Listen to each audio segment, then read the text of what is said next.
4 испытания, которые не пройдет ни один нарцисс. Мы сегодня с вами поговорим о людях с ярко выраженными нарциссическими чертами и о тех жизненных ситуациях, которые случаются в жизни каждого из нас. Мы с ними сталкиваемся чуть ли не ежедневно. Но для нарцисса это является таким сущим испытанием, которое он, скорее всего, не пройдет и вообще старается всячески избегать. Меня зовут Евгений Масеев, я психиатр и психотерапевт, и сегодня мы говорим о 4 таких житейских ситуациях, с которыми мы сталкиваемся ежедневно. Для нарцисса это сущее испытание. Если ты находишься в отношениях с нарциссом, тебе нужно с ним где-то коммуницировать, там, в семье, на работе, где-то вот в близком кругу, то ты понимаешь, что я с этим человеком вот по поводу этих ситуаций, получается, не могу вообще никак договориться, потому что для него это что-то такое недоступное просто.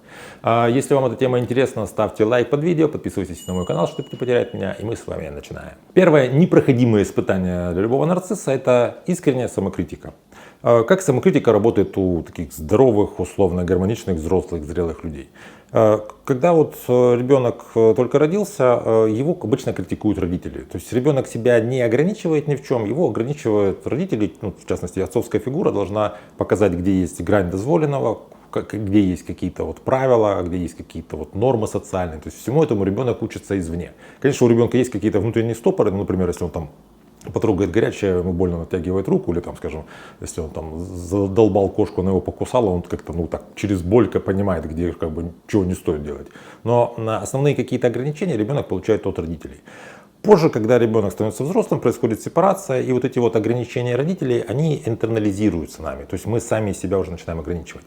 Вы наверняка часто сталкивались с ситуациями, когда это работает косо и криво и неправильно. Когда, скажем, у ребенка были такие очень критикующие, строгие родители, и потом вот взрослый человек себя сам обвиняет, самокритикует и сам себя как бы так, ужимает больше нормы. Но если это были условно гармоничные отношения с родителями, была функциональная семья, то у человека, у взрослого есть какая-то такая искренняя, взвешенная, здоровая самокритика. И вот человек понимает, что если я своему близкому какому-то, не знаю, мужу, жене, там, не знаю, какому-то другу сказал какую-то острую вещь в эмоциях, его это обидело, я не хочу его обижать, потому что это близкий для меня человек. Я признаю свою вину, мне доступна самокритика, я извиняюсь, отношения выравниваются. Или, скажем, если я на работе какое-то время не уделял внимания какому-то аспекту и понимаю, что у меня просели показатели, я понимаю, что да, я был, скажем, невнимателен или ленив, или просто вот что-то не учел.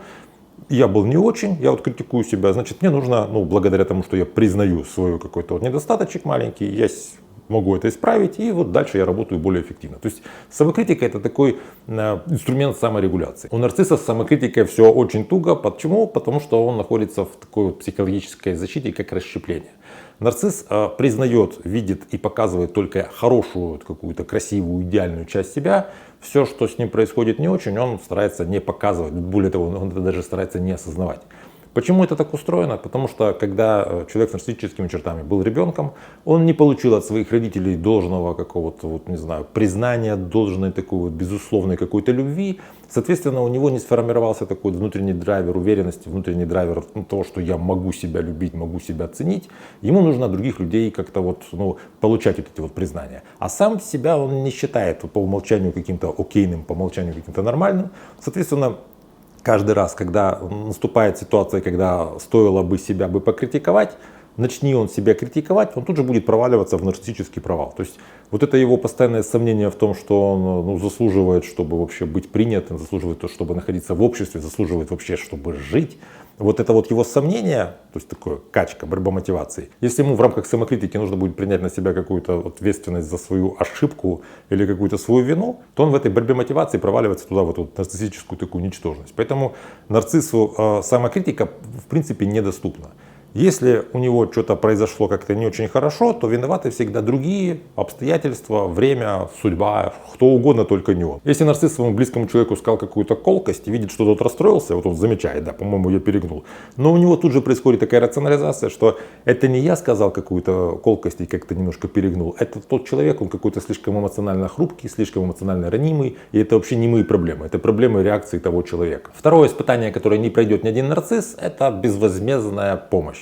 Под безвозмездной помощью я имею в виду такую помощь, когда ты не получаешь никакого вознаграждения и не получаешь признания, важно, от значимых для тебя людей. То есть для нарцисса важно, чтобы признавали его не кто попало, а какие-то вот статусные значимые люди, то есть кого он как бы наделяет каким-то значением. Как правило, вот обычно люди, если им это ничего не стоит, скорее помогают, чем не помогают окружающим, потому что это как-то вот запечатано в наше какое-то такое вот социальное поведение, в животное. Еще с тех времен, как мы же были охотниками-собирателями, жили там в саванне или в джунглях, ну как-то вот, если я, например, иду по городу и вижу, что какой-то, не знаю, иностранец там, или видно, что человек не местный, не может сориентироваться по карте, и если он еще и попросит у меня, я, скорее всего, если я никуда не тороплюсь, если это никак не нарушает мои интересы, я ему помогу пройти, куда ему нужно, я ему подскажу.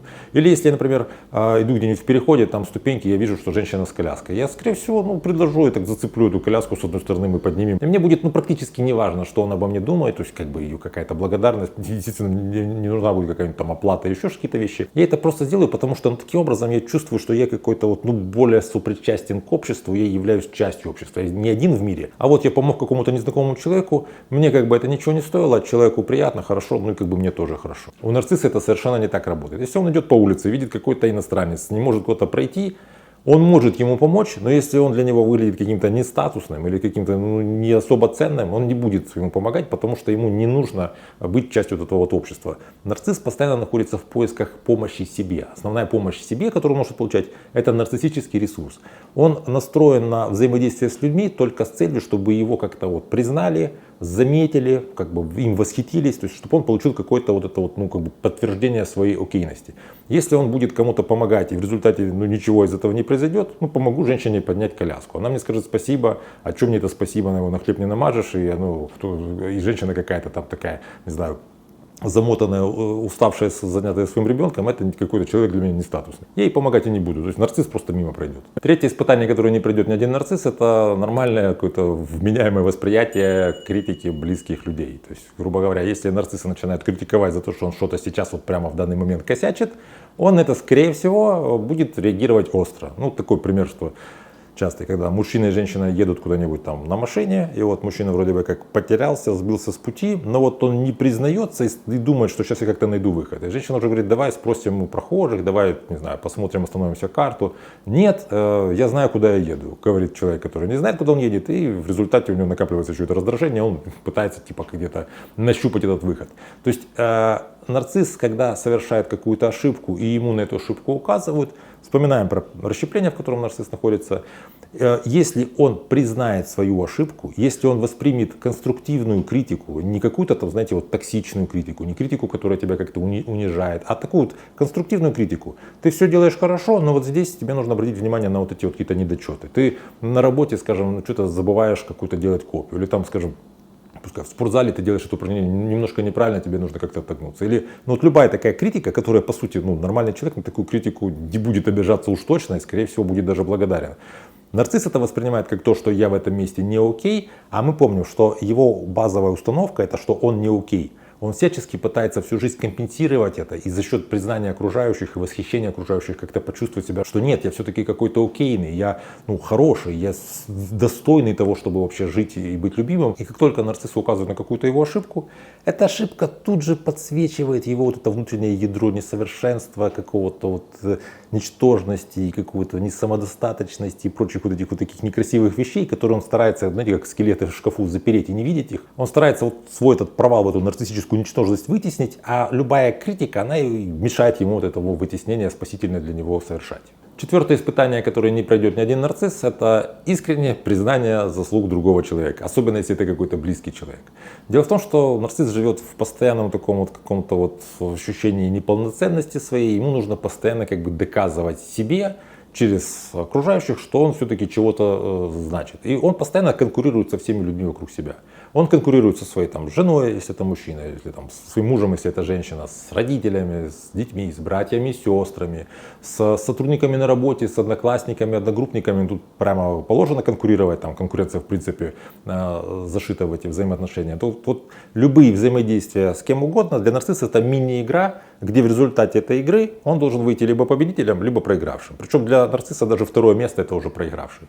Если нарцисс в коммуникации проигрывает, он туда вот прикасается к этому своему такому нарциссическому провалу, ему очень тяжело это дается, и он старается такие взаимоотношения либо как-то заканчивать вообще, люди, которые у меня выигрывают, я с ними вообще не общаюсь, либо пытается, если не может выйти из этих отношений, как-то человека переломить. Как правило, нарцисс окружает себя людьми, то есть его круг общения это люди, которые ему, грубо говоря, поддаются. Скажем, потакающие родители, какие-то такие услужливые друзья, там, не знаю, какие-то сотрудники должны быть, только он общается с теми сотрудниками, которые принимают его какое-то такое иерархическое верховенство. И вот когда в кругу нарцисса у кого-то есть какие-то явные заслуги, ему очень тяжело это признать, потому что для него это такой явный публичный проигрыш в этой вот какой-то конкурентной игре. Причем даже если этот человек тебе не совсем какой-то конкурент. Предположим, родился ребенок, скажем, мужчина начинает ревновать к ребенку, потому что все внимание его женщины, матери ребенка и других людей к ребенку. И даже не все внимание, а много внимания к ребенку меньше, чем ко мне. Или, скажем, у моего партнера какие-то повышения по работе, он занимается вообще другим делом, чем я. Это какая-то работа со мной никак не связана, но там повышение идет, соответственно, я как будто бы сейчас проигрываю. Поэтому нарциссы иногда все-таки признают заслуги какого-то человека из своего окружения, но всегда с упоминанием своего какого-то неотъемлемого просто вклада. Например, у меня женщина, она зарабатывала больше, чем я, теперь ее повысили, она еще больше зарабатывает, но это потому, что я ее как-то поддерживал, я ей внимание какое-то уделял. Или женщина, наоборот, к мужчине такое говорит. Или, скажем, какой-то сотрудник на работе, он как-то получил какое-то повышение, потому что наш отдел, он же как бы обеспечил работу того отдела. То есть любое признание заслуг окружающих заканчивается всегда такой ремаркой, что я сюда как бы не последнюю лепту, так сказать, внес в эти заслуги этого другого человека. Наверняка, если вы когда-нибудь находились в отношениях с нарциссом, то вы сталкивались с тем, что есть такие какие-то житейские ситуации обычные, которые для него просто неподъемные. Это для него такое действительно испытание, которое он не может пройти. Поэтому, если что-то такое у вас случалось в вашем опыте, я вам буду благодарен, если вы этим поделитесь в комментариях и напишите, с чем вы таким сталкивались. Живешь с человеком и видишь, что какая-то обычная ситуация, типа как признать заслуги, не знаю, ребенка или какого-то вашего друга или родственника, для него просто недоступно, не может он взять, просто порадоваться за другого человека. Либо что-то другое. Если вы с чем-то таким сталкивались, пожалуйста, напишите в комментариях, это будет таким хорошим, ярким дополнением этого видео. Также, если вы понимаете, что вы находитесь в разрушительных отношениях и не понимаете, как в них разобраться, вообще не знаете, нужно ли работать над этими отношениями, потому что многие отношения можно как-то настроить и нормализовать, или нужно выходить из этих отношений, потому что есть много отношений, которые нельзя как-то нормализовать, и там нужно только выйти из этих отношений, и вы не можете во всем этом разобраться, пожалуйста, записывайтесь ко мне на консультацию, мы можем с вами поработать, разобрать вашу ситуацию. Под каждым видео у меня на канале есть ссылки на мои соцсети, пишите мне личное сообщение, мы с вами уже договоримся. Если вам эта тема была интересна, ставьте лайк под видео, я вам буду благодарен, подписывайтесь на мой канал, чтобы не потерять меня. Берегите себя и своих близких, и до встречи в следующих выпусках.